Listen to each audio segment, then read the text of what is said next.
வணக்கம் நண்பர்களே, நான் உங்க ஃபிலிம் தெரபிஸ்ட். நம்ம இன்னைக்கு என்ன படத்தை பத்தி பார்க்க போறோம்னா,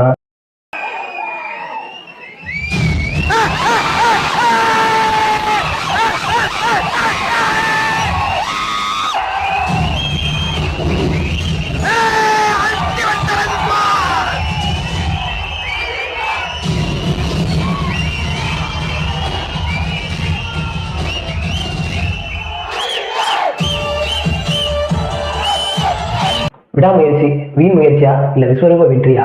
ஸோ அதை பார்த்துடலாம். அதுக்கு முன்னாடி நம்ம சேனலை சப்ஸ்கிரைப் பண்ணாதேன்னா சப்ஸ்கிரைப் பண்ணிக்கோங்க. ஸோ இந்த படத்துல அஜித், அர்ஜுன், த்ரிஷா, ரெஜினா கசென்ட்ரா, ஆரவ் இவங்க தான் நடிச்சிருக்காங்க. ஸோ அவங்கவுங்களுக்கு அவங்கவுங்க கொடுத்த ரோலை ரொம்பவே அருமையாக பண்ணியிருக்காங்க. ஸோ போட்டி போட்டு பண்ணியிருக்காங்கன்னு தான் சொல்லணும். யாரையும் ஒரு இடத்துல கூட குறை சொல்ல முடியாது ஆக்டிங்ல. ஸோ அப்படி வேலை வாங்கியிருக்காரு நம்ம மகிழ் திருமணி, படத்தோட டைரக்டர். ஸோ இவரோட முந்தைய படங்களை பார்த்து இவரோட ஃபேன்ஸுக்கு ஒரு மகிழ் திருமணிக்கான ஒரு அங்கீகாரம் கிடைக்கலையோ, அப்படி இருக்கவங்களுக்கு அதிசாரோட ஒரு படம் பண்றாரு அப்படின்னு நியூஸ் வந்தோடனே ரொம்பவே ஹாப்பியானாங்க. பட் அதுக்கப்புறம் என்ன நடந்துச்சுன்றதெல்லாம் அப்புறம் இன்டர்வியூல நம்ம பார்த்துப்போம். அஜித் சார் செலக்ட் பண்ண படம் தான் இந்த பிரேக் டவுன். இந்த கதையை பேஸ் பண்ணி தான் அந்த விடாமுயற்சி படம் எடுத்திருக்காங்க. இந்த பிரேக் டவுன் படமே ஒரு சுமாரான படம் தான் சொல்லணும்.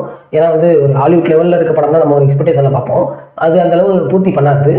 நிறைய லாஜிக் மிஸ்டேக்ஸும் அந்த படத்தில் இருக்கும் பிரேக் டவுனில். ஸோ அதெல்லாம் இல்லாமல் ரொம்பவே நேர்த்தியாக அந்த படத்தை எடுத்துருக்காங்கன்னு தான் சொல்லணும். படத்தோட ஸ்டார்டிங்கில் லவ் சீன்ஸ்லாம் வரும். ஸோ அதை பொறுத்த வரைக்கும் பார்த்தீங்கன்னா சில பேர் கரெக்ட் ஆச்சு, சில பேர் கரெக்ட் ஆகல. அந்த சீன் வரும்போதெல்லாம் நம்ம தலைவன் ஜிவிஎம் இருந்ததுன்னா இந்த சீன் வேற மாதிரி இருந்திருக்கும் அப்படின்னு தோண வைக்குது. தென் பார்த்தீங்கன்னா அதுக்கப்புறம் கதை ஸ்டார்ட் ஆகுது. கொஞ்சம் கொஞ்சமாக சூடு பிடிச்சி இன்ட்ரோவில் ஒரு ட்விஸ்ட்.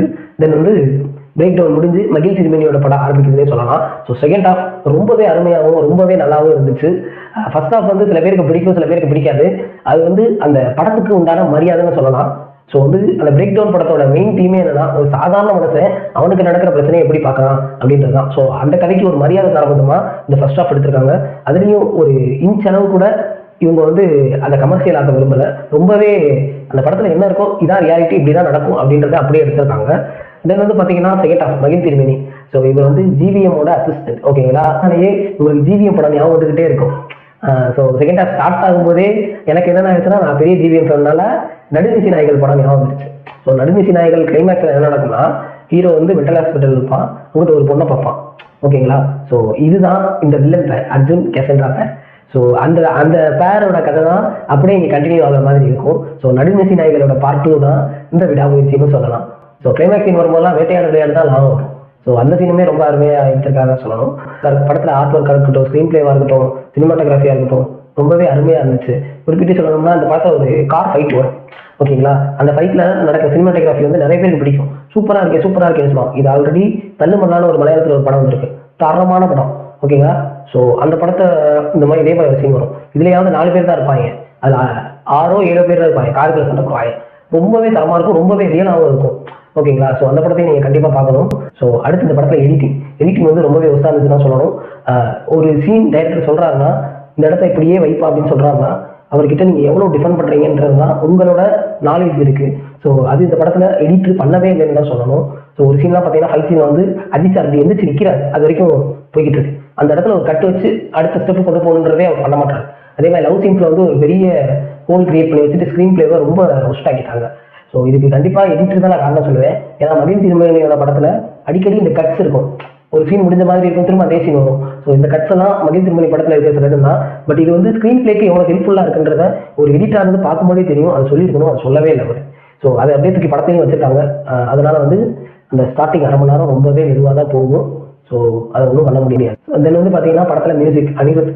ஸோ அவர் கொஞ்சம் கொஞ்சமாக அவரோட பழைய அனிருத்துல புதுசாக மாறிட்டு வரான்னு தான் சொல்லணும். ஏன்னா படத்தோட ஒட்டி பிஜிஎம் போடுறாரு, ரொம்பவே நல்லாவும் இருக்கு. இந்த ஒரு சொட்டு அந்த பாட்டு வர்ற சீன்லாம் அப்படியே பிச்சிடுறாங்க. இந்த படம் ஒரு கமர்ஷியல் படமே கிடையாது. ஆனால் இது இந்த அஜித்தை கடவுளை பிஜிஎம் போட்டு படத்தை கொஞ்சம் கமர்ஷியல் ஆக்கி உள்ள கொண்டு போறாங்கன்னு தான் சொல்லணும். என்னடா படத்துல ஒரே பாசிட்டிவாகவே சொல்லிக்கிட்டு இருக்கேன், நெகட்டிவ் எதுவும் இல்லையா அப்படின்னு நீங்க கேட்கலாம். ஸோ நெகட்டிவ்னு பொறுத்த வரைக்கும் நான் சொன்னதான், எடிட்டிங் மட்டும் கொஞ்சம் நல்லா பண்ணியிருந்தா ரொம்பவே அருமையாக இருக்கும். மற்றபடி படத்தில் எனக்கு எதுவும் தெளிவாக தெரியல. நிறைய பேர் என்ன சொல்லுவாங்கன்னா, இல்லை நாங்கள் நிறைய மாஸ் சீன்ஸ் எதிர்பார்த்தோம்.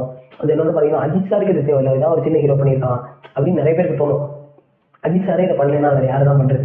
ஸோ அந்த மாதிரி தான் நம்ம இந்த படத்தை பார்க்கணும். ஸோ இந்த படத்துக்கு நான் போகலாமா வேணாமா அப்படின்னு கேட்டிங்கன்னா, ஒரு நல்ல படம் பார்க்கணும்னா இந்த படத்தை போய் நீங்கள் தாராளமாக பார்க்கலாம். அஜித் அப்படின்ற ஒரு பெரிய பிம்பத்தை மனசில் வச்சுட்டு படத்துக்கு போனீங்கன்னா உங்களுக்கு பெரிய ஏமாற்றமாக தான் இருக்கும்.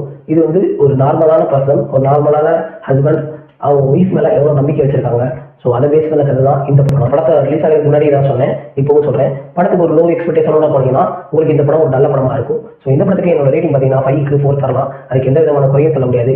அஜித் ஃபேன்ஸ் உங்களுக்கு ஒன்றே ஒன்று தான் சொல்லிக்கிறேன், ஆஃப்டர் என்கேபி நேர்கொண்ட பார்வை அதுக்கப்புறம் வர அஜித்தோட நல்ல படம், ஓகேங்களா?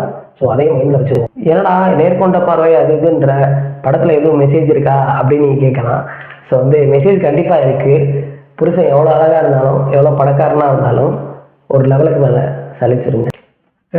மரியாதை அப்போ மரியாதை